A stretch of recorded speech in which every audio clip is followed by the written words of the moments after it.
talk about a team that has made it to the NFC title game for the last 5 years and a pair of Super Bowls, but hasn't lifted the Lombardi Trophy. Steve, you and I were talking during practice that this is one of maybe 3 or 4 teams that realistically the season is a failure if they do not win the Super Bowl. They are that talented. Well, you would think so, especially if they make a move like trading away Brandon Ayuk, one of the best wide receivers in the NFL, and they don't get there. I mean, if you're going to do that, as Tom said, you get a receiver back, you get some people back, and you make that run for the Super Bowl.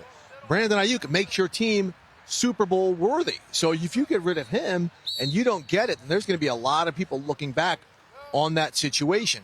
At the same time, this team is still so talented on defense. Even though they have got a new coordinator, Nick Sorensen. You've heard a lot of good things about him, but they've got a great D-line, great linebackers, very strong secondary.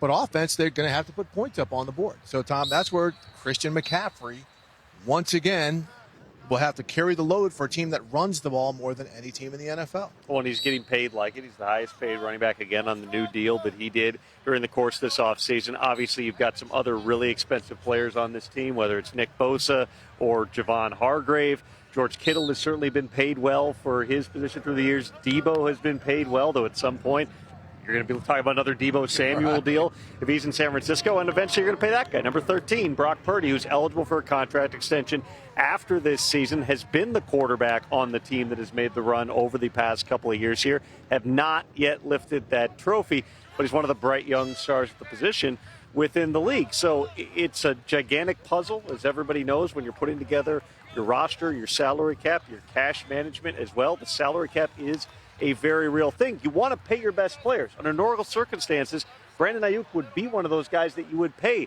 But just based on where that wide receiver market has gone and based on the money that they're spending in other positions, they're in a little bit more of a crunch than they would like to be, which is why we're having these conversations. Yeah, a ton of money in that defense. Fred Warner also has that big contract. Let's also not forget that the Packers and the Lions took the Niners to the rim last year in the postseason. So there's some other teams coming up.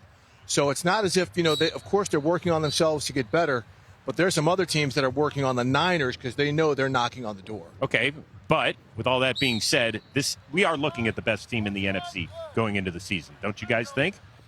Ooh, Pelissero just gave me stinky face. I mean, I think that they are the team to beat until proven otherwise. But, I mean, Steve nailed it. You go back to those games last year against Green Bay and Detroit in the playoffs.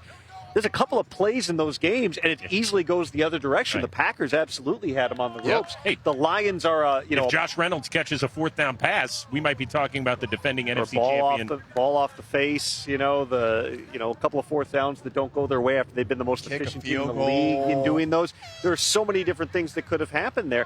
I think you've got a lot of teams on the rise in the NFC right now. But Kyle Shanahan's one of the best coaches in the NFL. They do have superstar players on this team, which is why, again, I'll keep saying it, a Brandon Ayuk trade would not mean, okay, Ricky Pearsall, step on up. Yeah, he's a big piece of the puzzle moving forward here, but you're also talking about, in totality, the fact that they're going to need at least one more horse if Ayuk's gone. And I'm going to say they are the best team in the NFC because, you know what?